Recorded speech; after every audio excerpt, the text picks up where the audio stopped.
Hello friends, तो हम chapter 1 के आंकिक प्रश्न कर रहे हैं। इसी में क्वेश्चन नंबर 7 लेते हैं। विद्युत आवेश Q को दो भागों Q1 और Q2 में विभक्त करके परस्पर r दूरी पर रख दिया। एक आवेश है Q, इसको दो भागों में विभक्त कर दिया, एक किया Q1 और एक किया Q। समझने के लिए हम ऐसा मान लेते हैं, समझने के लिए हम क्या मान लें कि Q1 जो है वो स्मॉल q के बराबर है और जो Q2 है वो भी स्मॉल, वो कितना हो जाएगा, तो वो टोटल कितना है बताओ, Q है या नहीं। अब क्लियर है। देखो हम मान लेते हैं कि इसके दो भाग किए Q के, Q1 और Q2, तो Q1 तो स्मॉल q के बराबर हो गया, तो Q2 कितना हो जाएगा, Q माइनस Q हो जाएगा या नहीं। टोटल कितना है Q, पहला भाग Q है तो दूसरा हो जाएगा Q माइनस Q। अब इनको r दूरी पर रख दिया जाता है इन दोनों को, तो दोनों के मध्य प्रतिकर्षण बल का अधिकतम मान होने की शर्त। प्रतिकर्षण बल निकालो तो F बराबर K Q1 Q2 upon r square. मान रख दें इनके, तो K Q minus Q upon r square. Q को अंदर गुणा कर दो तो K बटे r स्क्वायर, ये हो गया Q small q minus Q square. अब बल अधिकतम होने की शर्त, अधिकतम कैसे ज्ञात करते हैं, तो आओ मैथ्स वाले जो बच्चे हैं उन्होंने वो पढ़ेंगे 12th क्लास में, उच्चिष्ट निम्निष्ट मैक्सिमम मिनिमा, इससे ज्ञात कर सकते हो। और जो मैथ्स बायो वाले बच्चे हैं मैंने उनको पढ़ाया था 11th क्लास का जो चैप्टर 2 था, भौतिकी में उपयोगी गणितीय सूत्र, उनमें बताया होगा मैंने आपको। तो अधिकतम और न्यूनतम कैसे ज्ञात करते हैं, तो अधिकतम न्यूनतम कैसे ज्ञात करते हैं, जिस राशि का अधिकतम ज्ञात करना है उसका अवकलन करते हैं परिवर्तनशील राशि के साथ। तो दूरी तो नियत है, K का मान नियत है, ये स्मॉल q परिवर्तित है क्योंकि हमें पता नहीं कि ये कितना भाग है ना। तो हम क्या करेंगे कि इसका अवकलन करते हैं Q के रेस्पेक्ट में और बराबर रख देते हैं 0। जब भी किसी राशि का अधिकतम और न्यूनतम मान ज्ञात करना हो, है ना, तो उस राशि का आप अवकलन करो और 0 के बराबर रख दो, पता लग जाएगा। बाकी अधिक जानकारी बाकी जो भी है वो आपको मैथ्स में मिलेगी, मैं भी आपको दे सकता हूँ, बट अपना टाइम बहुत लगेगा इन चीज़ों में, फिर ये चीज़ें भी रह जाएंगी, है ना। तो आप मैथ्स में सीख जाओगे ऑब्वियसली, क्योंकि वो आएगा सिलेबस में, अभी सिर्फ ये ध्यान रखना है। तो जब अवकलन करें Q के सापेक्ष तो कैसे करेंगे, देखो आप इसका अवकलन करो K बटे r स्क्वायर, ये तो नियत राशि है, बाहर रहेगी, कैपिटल Q नियत है, बाहर रहेगा, और Q का Q के सापेक्ष अवकलन करेंगे तो 1 माइनस Q स्क्वायर का Q के सापेक्ष अवकलन करेंगे तो 2Q, x की घात n से, x स्क्वायर का कितना होता है 2x, तो Q स्क्वायर का 2Q तो बराबर 0, तो ये तो 0 में चला गया, तो Q माइनस 2Q बराबर 0। तो कितना आ जाएगा बताओ, ये Q बराबर 2Q, तो स्मॉल q का मान कितना आ गया, Q बटे 2। मतलब पहला भाग जो होगा, पहला भाग वो क्या होगा, Q बटे 2, और दूसरा भाग भी कितना होगा बताओ, Q बटे 2। तो बल अधिकतम होने की शर्त में दोनों भाग Q1 और Q2 क्या हो जाएंगे बताओ, Q बटे 2 हो जाएंगे, फुल हो जाएंगे या नहीं। अब क्वेश्चन नंबर 8 लेते हैं इसी तरीके से। क्वेश्चन नंबर 8 देखो, ए भुजा वाले समबाहु त्रिभुज ABC के शीर्षों पर 3 आवेश रखें। ये देखो आप, ये एक समबाहु त्रिभुज है ऐसा, इस पे प्लस 2Q आवेश रखा है, यहाँ माइनस Q आवेश रखा है, और यहाँ पे अपने माइनस Q आवेश रखा है, A B और C। ए भुजा का ये समबाहु त्रिभुज है, ए भुजा का, ठीक है। अब आपको बोला है ABC पर रखें इस निकाय का द्विध्रुव आघूर्ण ज्ञात कीजिए। इस निकाय का द्विध्रुव आघूर्ण ज्ञात करना है, तो द्विध्रुव आघूर्ण कैसे ज्ञात करेंगे, उसके लिए द्विध्रुव बनना चाहिए। तो देखो अपन इसको ऐसे मान सकते हैं, देखो ये माइनस Q है और ये प्लस Q है या नहीं, बोलो, ये B बिंदु और ये A बिंदु, सही है। और इधर से भी ऐसे मान सकते हैं, देखो ये माइनस Q है, ये प्लस Q है, ये C बिंदु और एक A बिंदु। तो आप देखो मैंने कैसे तोड़ा, प्लस 2Q को अलग अलग लिख दिया, प्लस Q और प्लस Q। तो इससे क्या हुआ, एक द्विध्रुव तो ये बन गया AB, ये द्विध्रुव हो गया है नहीं, दो बराबर आवेश विपरीत प्रकृति के एक दूसरे से अल्प दूरी पर स्थित हों तो द्विध्रुव बन जाता है। एक द्विध्रुव ये हो गया और एक द्विध्रुव ये हो गया, 2 द्विध्रुव हो गए अपने पास, हुए या नहीं। अब द्विध्रुव के लिए दूरी कितनी दे रखी है a, वैसे अपन 2a मानते हैं लेकिन यहाँ पे दूरी दे रखी है a, तो विशेष ध्यान रखना, कंफ्यूज नहीं होना। यहाँ दूरी a दी है तो 2a का मान a लिखेंगे, ठीक है। अब द्विध्रुव आघूर्ण, अब ये जो पहला वाला है द्विध्रुव आघूर्ण P1, ये P1 मान लेते हैं, ये इसका मान कितना आएगा, तो क्या होता है आवेश गुणा दोनों आवेशों के मध्य की दूरी, 2a लिखते हैं लेकिन 2a की जगह a लिखेंगे यहाँ, क्योंकि दूरी कितनी है a। और जो दूसरा वाला है इसका भी कितना होगा बताओ, q गुणा a आ जाएगा। लेकिन अब परिणामी निकालें तो बताओ द्विध्रुव आघूर्ण की दिशा क्या बताई थी मैंने, -q से +q की ओर, -q से +q की ओर। तो इस डायग्राम में देखना इधर, -q से +q की ओर, मतलब पहले द्विध्रुव आघूर्ण की दिशा हो गई इधर और दूसरे द्विध्रुव आघूर्ण की दिशा हो गई इधर। ये हो गया P1 और ये हो गया P2। और ये समबाहु त्रिभुज है तो ये कोण कितना हो जाएगा 60 डिग्री, तो ये भी कितना हो गया 60 डिग्री। तो दो द्विध्रुव आघूर्ण है, दोनों के बीच का कोण कितना है बताओ 60 डिग्री। तो परिणामी कैसे ज्ञात करेंगे, समांतर चतुर्भुज नियम से। तो समांतर चतुर्भुज नियम से परिणामी द्विध्रुव आघूर्ण कैसे ज्ञात करेंगे, √of P1² + P2² + 2P1 P2 और cos 60। आप इसे हल करें, आंसर आपको मिल जाएगा, ठीक है। इनके मान आप रख दें। आगे लेते हैं क्वेश्चन नंबर 9।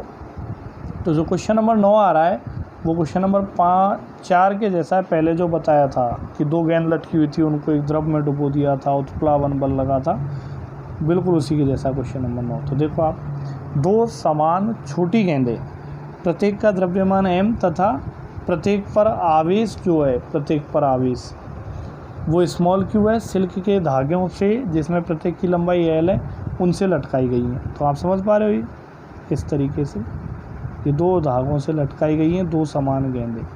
ये दो गेंदें लटका दी, इनका आवेश है q समान है, द्रव्यमान m ये भी समान है और रस्सी की लंबाई l ये भी समान है। इनके मध्य की दूरी x है, मध्य की दूरी ये वाली दूरी अपन को दे रखी है x है और 2θ लगभग बराबर 10 डिग्री है। 2θ लगभग बराबर 10 डिग्री है। 2θ मतलब ये थीटा है और ये थीटा है और 2θ लगभग बराबर 10 डिग्री, ये दिया है अपन को। 2θ का मान है 10 डिग्री लगभग बराबर है, ठीक है। तो ये थीटा है। तो तब साम्यावस्था की स्थिति में दूरी x का मान आपको ज्ञात करना है कि अगर ये निकाय साम्यावस्था में तो दूरी x का मान कितना होगा, ये आपको पता करना है। कैसे पता करेंगे दूरी x का मान, तो ये मैंने आपको पहले बताया था, बिल्कुल वैसा ही क्वेश्चन है। देखो कैसे कि एक बॉल ले लेंगे अपन साम्यावस्था में, ये एक बॉल ले ली जिस पे आवेश q है, द्रव्यमान है इसका m, है ना।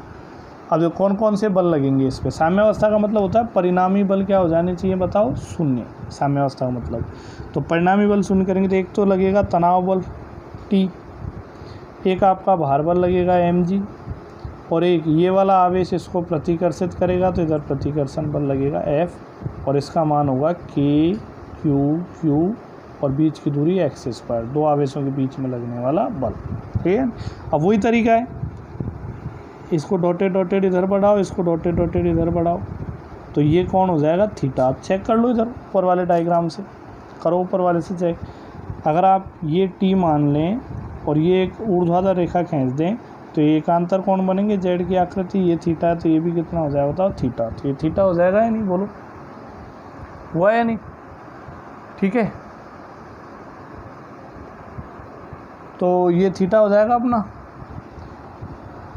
तो अब इसके घटक कर दें आप, ये वाला घटक हो जाएगा T cos थीटा और ये वाला घटक हो जाएगा आपके पास T sin थीटा, हुआ या नहीं। अब साम्यावस्था में ये बल एक दूसरे को संतुलित करेंगे तो T sin थीटा बराबर F या जिसका मान है KQ²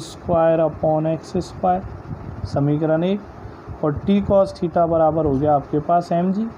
दोनों का लगा दें भाग, तो दोनों का भाग लगाओ आप दोनों समीकरणों का, तो T कैंसिल, tan थीटा बराबर आ गया KQ² mg। बोलो आया है, KQ² mg।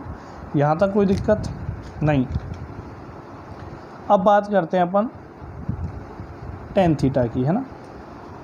तो tan थीटा, अब आपको बताया था कि 2θ का मान लगभग बराबर 10 डिग्री है, क्वेश्चन में दिया है 10 डिग्री।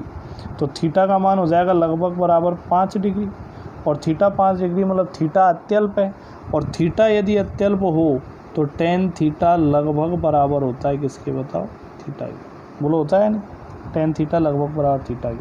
तो यहाँ पे टेन थीटा की जगह अपन केवल थीटा लिख सकते हैं यहाँ, तो यहाँ अपन थीटा लिख दिया, और थीटा मतलब हो गया कोण, और कोण बराबर चाप बटे त्रिज्या। तो इस डायग्राम से देखो आप, ये कोण ले लें थीटा, ये यहाँ तक जा रहा है, ये पूरी लंबाई x है, तो ये लंबाई सब कुछ समान है, द्रव्यमान समान है, आवेश समान है, तो ये दूरी भी समान है, x/2 हुआ है नहीं।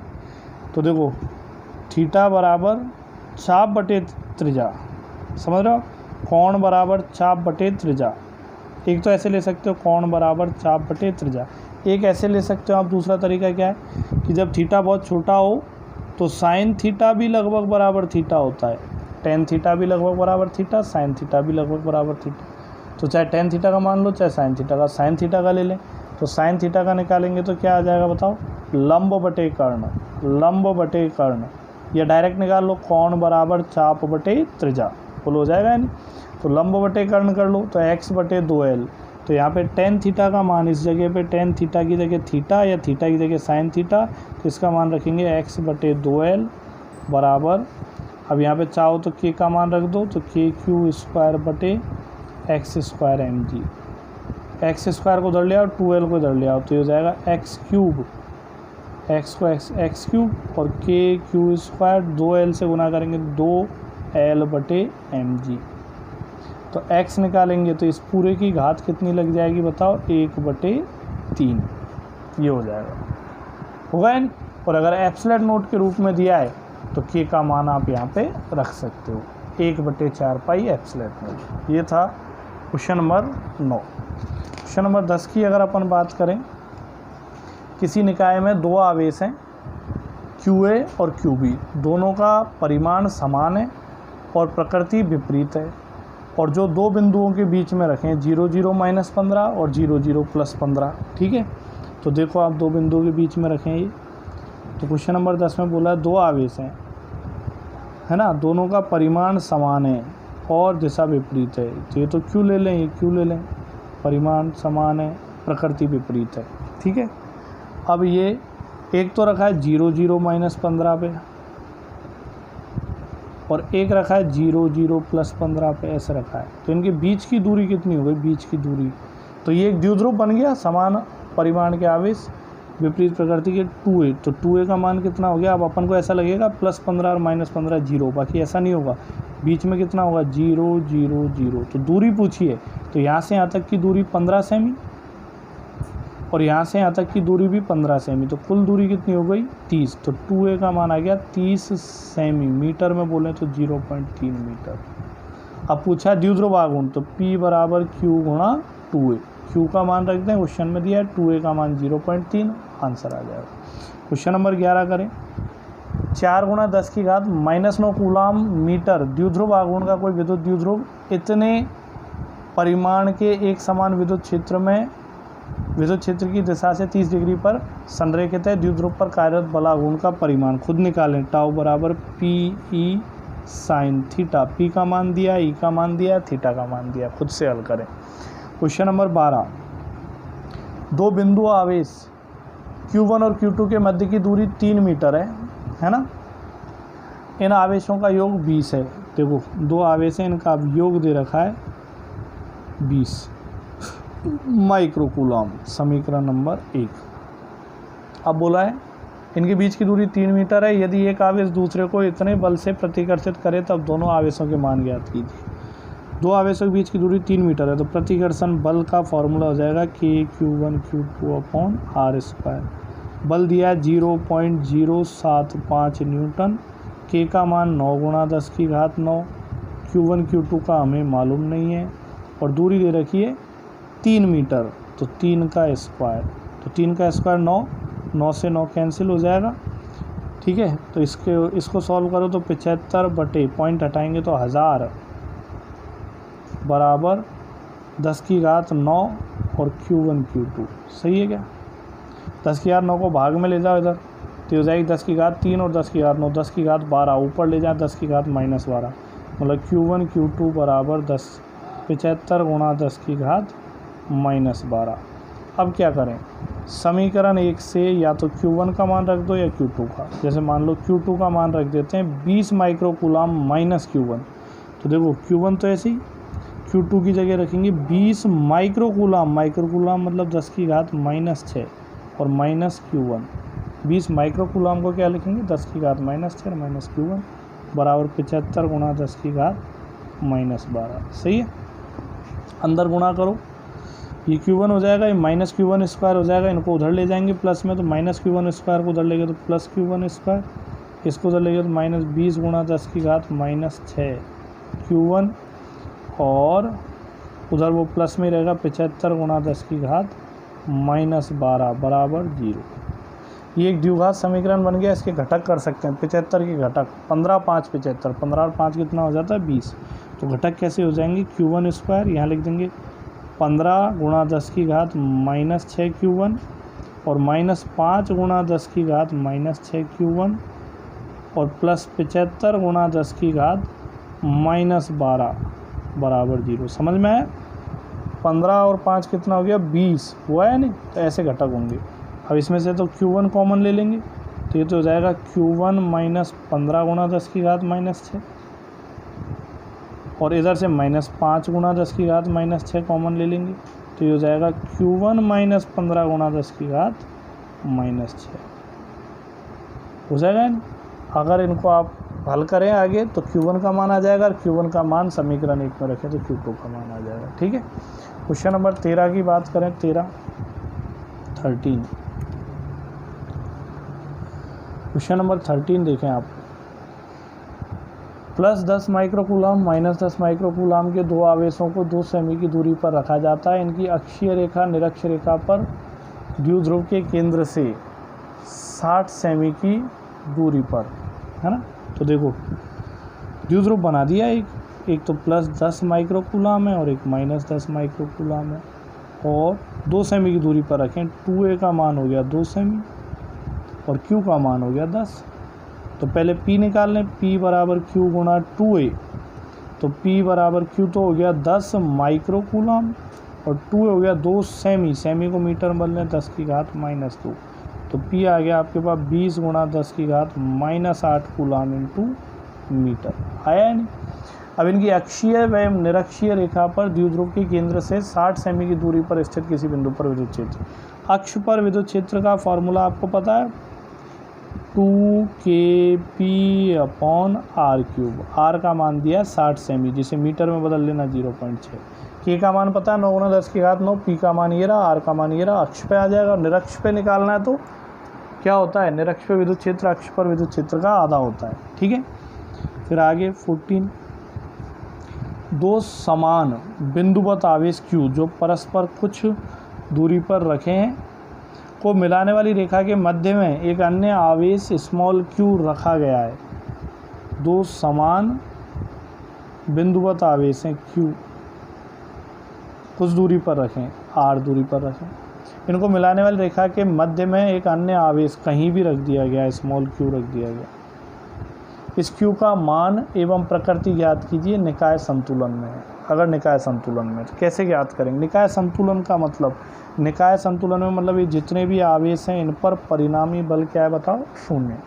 अब अगर आप बीच वाले आवेश को लेके चलें, बीच वाले परिणामी बल 0 है, तो वो तो आप इधर से करोगे तो KQ/r/2 का स्क्वायर, KQ/r/2 का स्क्वायर है ना। 1 मिनट, इसमें क्वेश्चन में बोला गया है कि दोनों आवेशों को मिलाने वाली रेखा के मध्य में एक अन्य आवेश क्यों रखा है, मध्य में रखा है, मध्य में मतलब ये दूरी कितनी हो गई r/2 और ये दूरी भी कितनी हो गई r/2। अब बीच वाले को लेके अगर आप हल करते हो तब तो आंसर आएगा नहीं, कैंसिल हो जाएगा। लेकिन निकाय संतुलन में मतलब प्रत्येक आवेश साम्यावस्था में, और प्रत्येक आवेश साम्यावस्था में या तो इससे करो या इससे। मान लेते हैं ये आवेश साम्यावस्था पे, तो इसमें परिणामी बल कितना होना चाहिए, 0।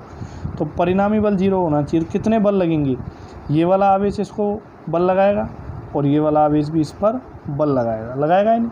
तो देखो आप 2 बल लगेंगे, तो F1 + F2 दोनों का सदिश योग कितना होना चाहिए बताओ, 0। तो इसके कारण इस पर बल तो कितना लगेगा, KQQ क्यू क्यू और दूरी कितनी है इनके बीच में आर स्क्वायर। और फिर बताओ इसके कारण इस पर बल, तो के क्यू क्यू और दूरी कितनी हो गई r/2 का स्क्वायर। तो साम्य अवस्था में तो परिणामी बल 0। कॉमन क्या है, के क्यू बटे आर स्क्वायर कॉमन, तो यहाँ क्या बचेगा बताओ, कैपिटल क्यू। और यहाँ पे अगर स्क्वायर करते हैं 2 का स्क्वायर 4, तो ऊपर आ जाएगा 4q बराबर 0। ये 0 में चला गया, इसको हल करो तो q बराबर आ गया आपके पास -q/4। तो समझ में आ गया। तो ये जो q है ये कैपिटल Q का 1/4 होगा और प्रकृति क्या होगी, इसके विपरीत होगी। मतलब यदि ये धनावेश है तो ये क्या होगा बताओ, ऋणावेश होगा। ठीक है। लास्ट क्वेश्चन आता है न्यूमेरिकल का 15वां क्वेश्चन।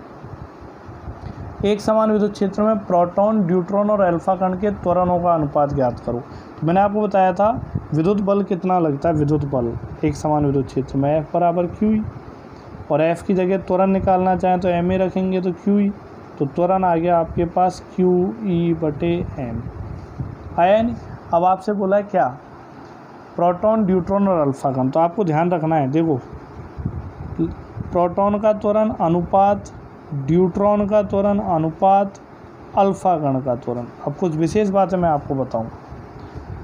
देखो प्रोटॉन के त्वरण लिए फॉर्मूला लगाओ, तो प्रोटॉन का आवेश होता है E, विद्युत क्षेत्र एक समान है वही, और प्रोटॉन का द्रव्यमान हो जाएगा MP।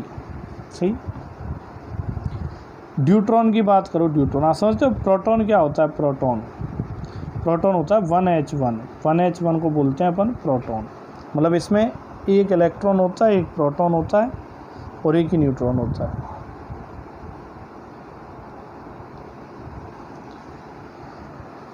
ये दिख रहा है 1H1। ठीक है। मतलब इसका परमाणु क्रमांक 1 है और द्रव्यमान संख्या भी 1 है, तो एक प्रोटॉन उपस्थित है। ठीक है। अब ड्यूट्रॉन की बात करें, ड्यूट्रॉन का फॉर्मूला होता है 1H2। तो क्या परिवर्तित हुआ, देखो आवेश तो वही रहेगा, प्रोटॉन तो एक ही, लेकिन द्रव्यमान संख्या 2 हो गई, मतलब न्यूट्रॉन प्रोटॉनों की संख्या 2 हो गई। तो देखो आवेश तो वही रहेगा प्रोटॉनों की संख्या के बराबर E, एक समान विद्युत क्षेत्री, लेकिन द्रव्यमान 2 गुना हो जाएगा प्रोटॉन के द्रव्यमान का 2 गुना। क्योंकि यहाँ पे क्या था, द्रव्यमान संख्या 1 थी, और द्रव्यमान संख्या का मतलब होता है प्रोटॉनों की संख्या प्लस न्यूट्रॉनों की संख्या, और यहाँ पे 2 हो गई, तो द्रव्यमान क्या हो गया, 2 गुना। इससे तो आवेश का निर्धारण करते हैं, इससे द्रव्यमान का। फिर आ गया हो अल्फा कण। अल्फा कण होता है 2He4। ये आगे पढ़ोगे आप, नाभिक नाम का चैप्टर आएगा उसमें अच्छे से पढ़ोगे, वहाँ बताएंगे। तो इसमें बताओ कितने प्रोटॉन है, 2, तो आवेश तो हो गया 2 ही, विद्युत क्षेत्र E, और द्रव्यमान इससे पता करेंगे, तो प्रोटॉन के द्रव्यमान का कितना हो जाएगा, 4 गुना 4 MP। अब काटा पीटी कर दो इनकी सबकी, MP cancel, MP cancel, MP cancel, 2 से ये गया, क्या गया 1 अनुपात 1/2 अनुपात 2 से 4 को काटा तो 1/2। अब लघुत्तम ले लो इसको, लघुत्तम 2, तो 2 अनुपात 1 अनुपात 1, इसको भूल जाते हैं तो 2 अनुपात 1 अनुपात 1। तो चैप्टर 1 के आंकिक प्रश्न होते हैं यहाँ पे ख़त्म। ठीक है। आप सभी प्रैक्टिस करें अच्छे से।